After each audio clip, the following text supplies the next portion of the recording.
Hey YouTube, this is Matthew Morgan coming to make this video real quick. Don't know who asked about it, but it was told to me to make it, so I'm just making it. Fuck it. Somebody had asked, not me, but God, not me, what is your name gonna be when you get to heaven? Are you gonna have a different name or no? And the answer is no, your name's not going to change. It's going to be exactly what it is down here. To teach the lesson backwards. Everybody, there's certain religions like Buddhists that believe in reincarnation. Here's the thing about that. Every time you come back to this earth, depending on the time period that you live in, your name is changed down here. It stays the same in heaven, but it's changed on earth.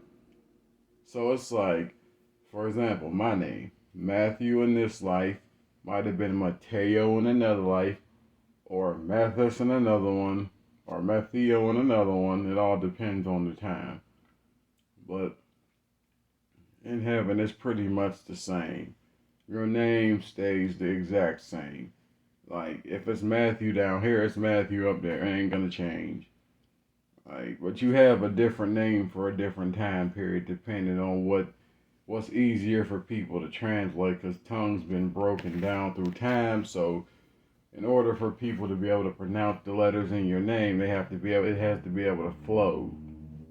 So to put it that way, your name's not going to change when you're in heaven. You're going to have the same name, and pretty much all your human qualities. Just to put it this way, when you go to heaven, you look like yourself. You're the same height. You don't have no weight to you because you're a spirit. So yeah, and you look pretty much just like yourself, unless you choose to keep the image of what you've been through to teach somebody else about what you've been through when they get up there.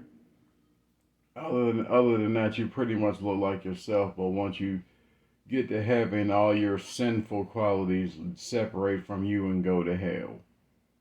So yeah, or like for example, in hell, all your God-given personality, it leaves you, because in hell God don't exist and there's no such thing as hope. So yeah, but to just say it again, when you go to heaven, whatever your name is on this earth is what it's going to be in heaven. It does not change. Like if your name is Jerome on earth, your name's going to be Jerome in heaven. If your name is, whatever, Tyrone on earth, is Tyrone in heaven.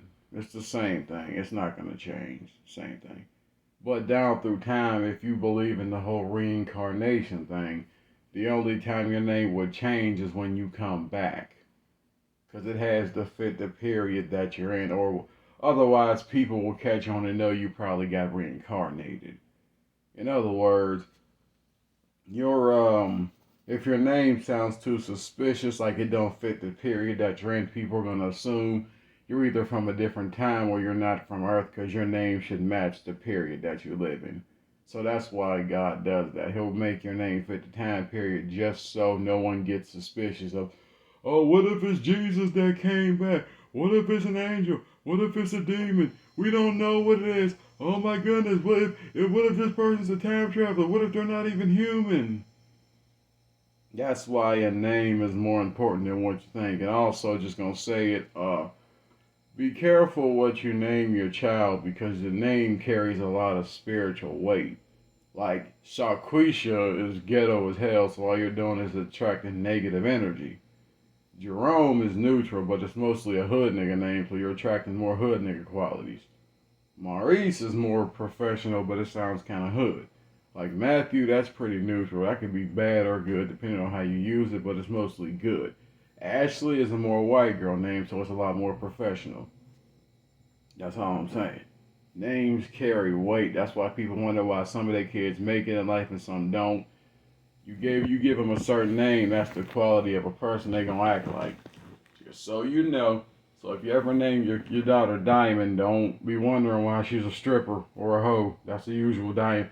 That's a usual name for a stripper, diamond. I'm just letting you know names carry a lot of weight. That's all I'm saying. But anyway, yeah. Just to explain that. Yeah. All right. And oh yeah, also this too. People wonder what it's like to talk to Jesus or God or the devil or whatever the case might be.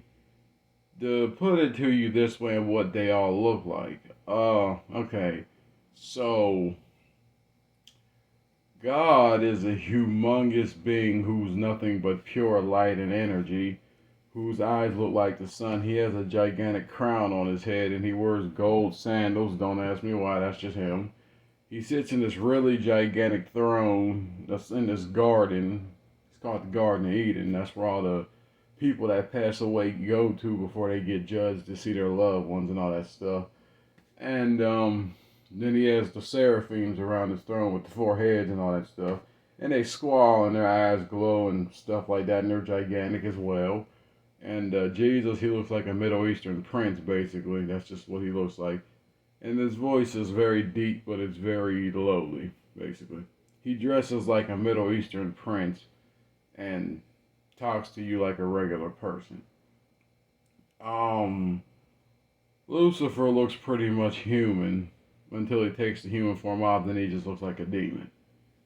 Pretty much what that is. Just imagine, I don't know if you ever seen the movie Constantine or you ever seen the series Lucifer or something like that, but if you watch the movie Constantine, you'll see the white guy with the suit on, with half his face looking human, the other half looking like a charred up animal. That's pretty much what Lucifer looks like. He looks like a charred up being, but putting on human form, he looks regular. So, yeah, and he's not that red pitchfork, no. Mm. And don't forget, these are spirits you're talking about, so they can be whoever they want, sound like whoever they want. It's not just one image. They carry whatever image helps them entice you to do whatever they want, or they can sound like whoever they need to sound like to get you to do whatever they want.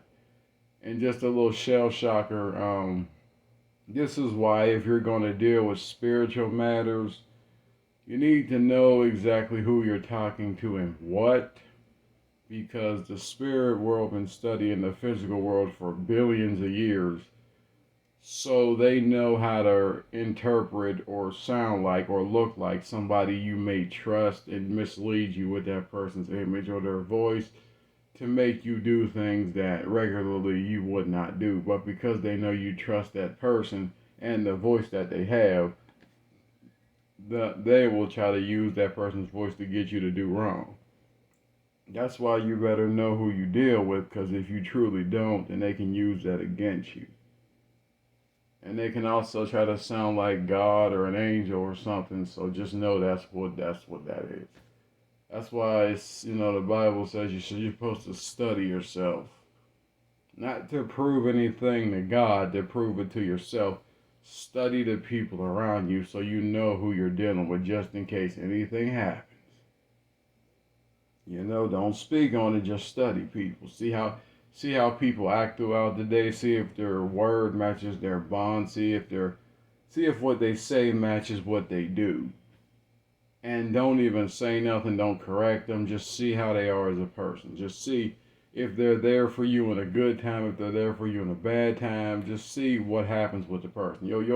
You'll find out who's really who when a storm comes in your life, because it'll wash away certain people that don't need to be there, and the people that need to be there, they'll stick.